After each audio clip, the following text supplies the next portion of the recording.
Hi everyone, welcome back to the channel. Today I wanted to cover some problems that I found during my annual maintenance review. One of being the front shock boots being torn fairly badly. I was surprised that it degraded so much.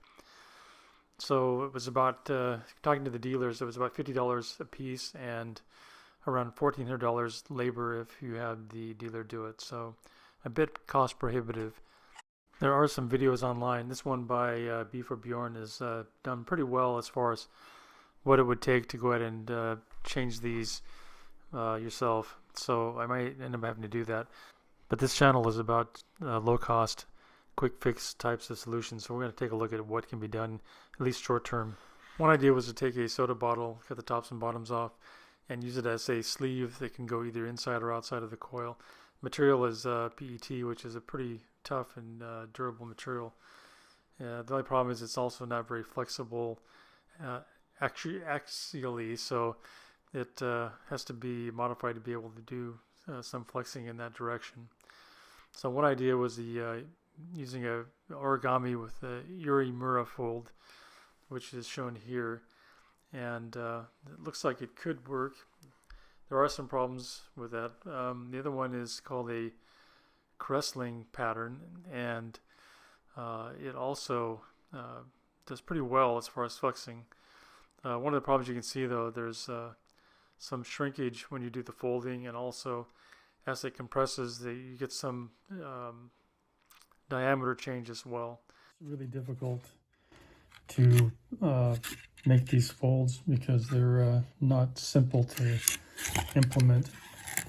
Also, there is this does work, but it's too stiff,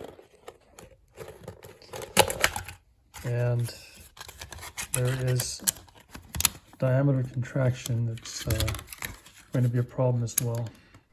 So I tried again with the Urimura fold with a larger bottle, but the inner and outer diameter makes it impossible to put it inside the coil, and outside the coil it looks like it's going to rub against the tire or be very close. I ended up going with the solution I'd heard about but never tried, which is wrapping the coil boot with saran wrap, and in this case I also did a wrap of electrical tape on the top and the bottom to hold everything in place, and that actually looks like it could potentially work, although again I've never tried it before. So how long it lasts, whether there's any safety issues, is something that is a concern and needs to be checked out. So I'll slowly check it out here in the next few weeks. Again, I think it's just going to be a temporary fix. I'm going to have to go back in and actually go out and change those boots directly. So stay tuned for that video, probably in a month or two if this thing at least holds until then.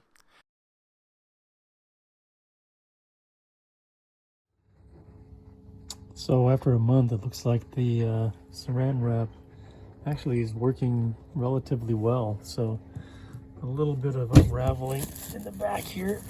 So, but surprisingly not bad.